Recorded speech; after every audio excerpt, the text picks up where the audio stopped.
ಕರ್ನಾಟಕ ನ್ಯೂಸ್ಗೆ ಸ್ವಾಗತ. ನಾನು ರಾಣಿಕೋಟೆ.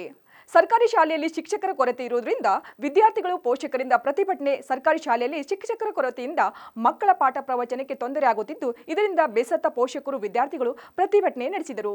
ಇತ್ತೀಚೆಗೆ ಕೊಪ್ಪಳ ಜಿಲ್ಲೆ ಯಲಬುರ್ಗಾ ತಾಲೂಕಿನ ಗಾಣದಾಳ್ ಗ್ರಾಮದ ವಿದ್ಯಾರ್ಥಿ ದುರ್ಗಪ್ಪ ಹರಿಜನ್ ಎಂಬ 8ನೇ ತರಗತಿ ವಿದ್ಯಾರ್ಥಿ ಶೈಕ್ಷಣಿಕ ಪ್ರವಾಸಕ್ಕೆಂದು ತೆರಳಿದಾಗ ಭಟ್ಕಳ ನಗರದಲ್ಲಿ ಮೂತ್ರ ವಿಸರ್ಜನೆಗೆ ತೆರಳಿದಾಗ ಬಾವಿಗೆ ಬಿದ್ದ ಮೃತಪಟ್ಟ ಹಿನ್ನೆಲೆಯಲ್ಲಿ ಕರ್ತವ್ಯ ಲೋಪವೆಂದು ಕೊಪ್ಪಳ ಸಾರ್ವಜನಿಕ ಶಿಕ್ಷಣ ಇಲಾಖೆಯ ಉಪನಿರ್ದೇಶಕ ಶ್ರೀಶೈಲ್ಯ ಬಿರಾದರ್ ಅಮಾನತು ಆದೇಶ ಹೊರಡಿಸಿರುವ ಹಿನ್ನೆಲೆಯಲ್ಲಿ ಶಾಲಾ ಮಕ್ಕಳು ತೊಂದರೆ ಅನುಭವಿಸುವಂತಾಗಿದೆ.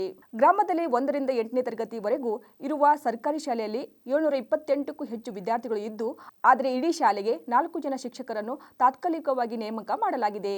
ಇದರಿಂದ ವ್ಯಾಸಂಗಕ್ಕೆ ತೊಂದರೆಯಾಗುತ್ತದೆ. ತಾತ್ಕಾಲಿಕ ಶಿಕ್ಷಕರು ನಮಗೆ ಬೇಡ, ಖಾಯಂ ಶಿಕ್ಷಕರನ್ನು ಒದಗಿಸಿಕೊಡಬೇಕೆಂದು ಒತ್ತಾಯಿಸಿದರು. ನಮಗೆ ಶಿಕ್ಷಕರ ಕೊರತೆ ಇದೆ, ಯಾವುದೇ ಕಾರಣಕ್ಕೂ ಅಮಾನತುಗೊಂಡಿರುವ ಶಿಕ್ಷಕರನ್ನು ರಿವೋಕ್ ಮಾಡಿ ಮಕ್ಕಳ ವ್ಯಾಸಂಗಕ್ಕೆ ಅನುಕೂಲ ಮಾಡಿಕೊಡಬೇಕೆಂದು ವಿದ್ಯಾರ್ಥಿಗಳು ಪಾಠದಿಂದ ವಂಚಿತರಾಗುತ್ತಿದ್ದಾರೆ. ಅಲ್ಲದೆ ಶಾಲೆಗೆ ಶಿಕ್ಷಕರನ್ನು ವರ್ಗಾವಣೆ ಮಾಡದೆ ನಿರ್ಲಕ್ಷ್ಯ ವಹಿಸುತ್ತಿದ್ದಾರೆ ಎಂದು ಶಿಕ್ಷಣ ಇಲಾಖೆ ವಿರುದ್ಧ ಘೋಷಣೆಯನ್ನು ಕೂಗಿ ಪ್ರತಿಭಟನೆ ನಡೆಸಿದರು. ಗ್ರಾಮಸ್ಥರು ಮತ್ತು ಮಕ್ಕಳ ಮನವೊಲಿಸಲು ತಾಲೂಕು ಪಂಚಾಯತ್ ಮಾಜಿ ಸದಸ್ಯ ರುದ್ರಪ್ಪ ಮರ್ಕಟ್ ಹಾಗೂ ಶಿಕ್ಷಣ ಸಂಯೋಜಕ ಮಂಜುನಾಥ್ ಮತ್ತು ಕ್ಷೇತ್ರ ಸಂಪನ್ಮೂಲ ವ್ಯಕ್ತಿ ದೊಡ್ಡನಗೌಡ ಪಾಟೀಲ್ ಗ್ರಾಮಸ್ಥರನ್ನ ಹಾಗೂ ಮಕ್ಕಳ ಮನವೊಲಿಸಲು ಹರಸಾಹಸ ಪಟ್ಟರು. ನಂತರ 6 ಜನ ಶಿಕ್ಷಕರನ್ನು ಕೊಡುವುದಾಗಿ ಭರವಸೆ ನೀಡಿದಾಗ ಹೋರಾಟ ಹಿಂಪಡೆದರು. ಪ್ರತಿಭಟನೆ ಸುದ್ದಿ ತಿಳಿದು ಸ್ಥಳಕ್ಕೆ ಬೇವೂರು ಪಿಎಸ್ಐ ಪ್ರಶಾಂತ್ ಕುಮಾರ್ ಆಗಮಿಸುತ್ತಿದ್ದಂತೆ ಹೋರಾಟ ತಿಳಿದುಕೊಂಡಿತು. ನಿನ್ನ ಹೆಸರು? ಸಂಜನಾ ಅವರೇ. ಸಂಜನಾ, ಯಾಕೆ ಸ್ಕೂಲ್ ಓಪನ್ ಆಗಿಲ್ಲ? ಸರ್ ರೀ ಮೊನ್ನೆ ಟೂರ್ ಹೋಗಿದ್ವಿ, ಅಲ್ಲೊಂದು ಇನ್ಸಿಡೆಂಟ್ ನಡೆದ್ರಿ.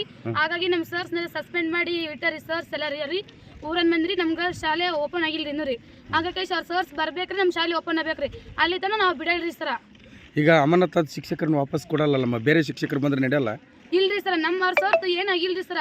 ಆ ತಣ್ಣ ಹೋಗಿ ಬಿದ್ದನ್ರಿ, ಅದು ಸರ್ ಹಿಂದಕ್ಕೆ ಹೋಗಿ ತೆಗ್ದಾರಿ. ಹಾಗಾಗಿ ಸರ್ ಸಸ್ಪೆಂಡ್ ಮಾಡಿ ನಮ್ಮ ಶಿಕ್ಷಣ ಏನಾಗ್ಬೇಕ್ರಿ ಸರ್, ಒಬ್ಬರಿದ್ದಾರೆ. ಹಾಗಾಗಿ ನಮ್ಮ ಸರ್ಸ್ ಬೇಕ್ರಿ, ನಮ್ಗೆ ಶಾಲೆ ಓಪನ್ ಆಗ್ಬೇಕ್ರಿ. ಒಬ್ಬ ತಣ್ಣನಿಂದ ನಮ್ಮ 108 ಮಕ್ಕಳು ಶಿಕ್ಷಣ ಹಿಂದೆ ಕುಳ್ದತ್ರಿ ಸರ್. ಈಗ ರೀ ಅವ್ರು ಬೇಕಂದ್ರೆ ಬೇಕ್ರಿ, ನಮ್ಮ ಸರ್ಸ್ ಬೇಕಂದ್ರೆ ಬೇಕ್ರಿ ನಮ್ಗೆ ರೀ. ಮತ್ತೆ 4 ಜನ ಶಿಕ್ಷಕರನ್ನ ಕಳಿಸಾರಲ್ಲಮ್ಮ? ಈಗ ಎಲ್ಲಿ ಕಳಿಸಿರಿ ಸರ್? 4 ಜನ ಶಿಕ್ಷಕರಿ 4 ದಿನ ರೀ, 3 ತಿಂಗಳು ಇರ್ತಾರೆ, ಆಮೇಲೆ ಹೋಗ್ತಾರೆ. ನಾವು ಅವಾಗಿಂದ ಏನು ಮಾಡ್ಬೇಕ್ರಿ ಸರ್? ನಮ್ಮ ಸರ್ಸ್ ರೀ ನಾವು ರೀ. ಅದಕ್ಕೆ ರೀ ಸರ್ ನಮ್ಮ ಸರ್ಸ್ ನಮ್ಗೆ ಅವರೇ ಬೇಕ್ರಿ ಸರ್. ನಾವು ಇಲ್ತಾ ಪಂಚಾಯತಿ ಬಿಟ್ಟು ಬರಲ್ರಿ. ಸ್ಕೂಲ್ ಓಪನ್ ಮಾಡಲ್ಲ? ಮಾಡಲ್ರಿ, ಹೇಳ್ತಾ ಮಾಡಲ್ರಿ. ಆ ಶಿಕ್ಷಕರು ಬರೋರಿಗೆ ಶಿಕ್ಷಕರು ಬರುತ್ತೆ, ನಾವು ಸ್ಕೂಲ್ ಓಪನ್ ಮಾಡಂಗಿಲ್ಲ, ಏನು ಹೇಳ್ರಿ. ಅವರೇ ಬೇಕ್ರಿ ನಮಗೆ ಸರಿ. ಅಲ್ತ ನಾವು ಸ್ಕೂಲ್ ಓಪನ್ ಮಾಡಂಗೇ ಇಲ್ರಿ ಸರ್. 6 ಮಂದಿ ಶಿಕ್ಷಕರನ್ನು ಮತ್ತು 7 ಮಂದಿ ಅತಿಥಿ ಶಿಕ್ಷಕರನ್ನು ಅಮಾನತುಗೊಳಿಸಿ ನಮ್ಮ ಶಾಲೆಯ 0 ಶಿಕ್ಷಕರನ್ನಾಗಿ ಮಾಡಿದ್ದಾರೆ. ಅದಕ್ಕೆ ನಾವು ಕೋರಿಕೆ ಮಾಡಿಕೊಳ್ಳೋದೇನೆಂದರೆ, ನಮ್ಮ ಶಾಲೆಗೆ ಮತ್ತೆ 6 ಜನ ಅವರು ಅಮಾನತು ಮಾಡಿದವ್ರನ್ನ ಬಿಟ್ಟು ಅವರು ಕೈ ಬಿಟ್ಟರೂ ಪರವಾಗಿಲ್ಲ, ನಮಗೆ ಪರ್ಮನೆಂಟ್ ಶಿಕ್ಷಕರು ಅಂದರೆ ಡೆಪ್ಯೂಟಿ ಬೇಕಾಗಿಲ್ಲ. ನಮಗೆ 6 ಜನ ಶಿಕ್ಷಕರು ಮತ್ತು ಆ 7 ಜನ ಅತಿಥಿ ಶಿಕ್ಷಕರನ್ನು ಮತ್ತೆ ಮರು ನೇಮಕ ಮಾಡಬೇಕು. ಬರೀ ಡೆಪ್ಯೂಟಿ ಹಾಕ್ತು 4 ಮಂದಿನ ಹಾಕಿ ಮೂಗಿ ತುಪ್ಪ ಅವರು ಕೆಲಸ ಮಾಡ್ಕೊಂಡ್ರೆ ನಾವು ಕೇಳೋದಿಲ್ಲ.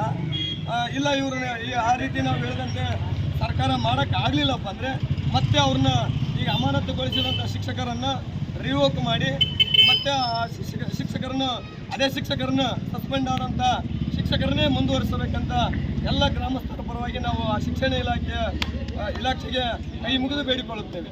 ಇಷ್ಟು ಹೇಳಿ ನನ್ನ ಮಾತನ್ನು ಮುಗಿಸ್ತೀನಿ. ಈ ಶಾಲೆಯಲ್ಲಿ ಒಟ್ಟು ಎಷ್ಟು ವಿದ್ಯಾರ್ಥಿಗಳ ವ್ಯಾಸಂಗ ಮಾಡ್ತಾರೆ? 728 ವಿದ್ಯಾರ್ಥಿಗಳು. 728 ಜನ ವಿದ್ಯಾರ್ಥಿಗಳು.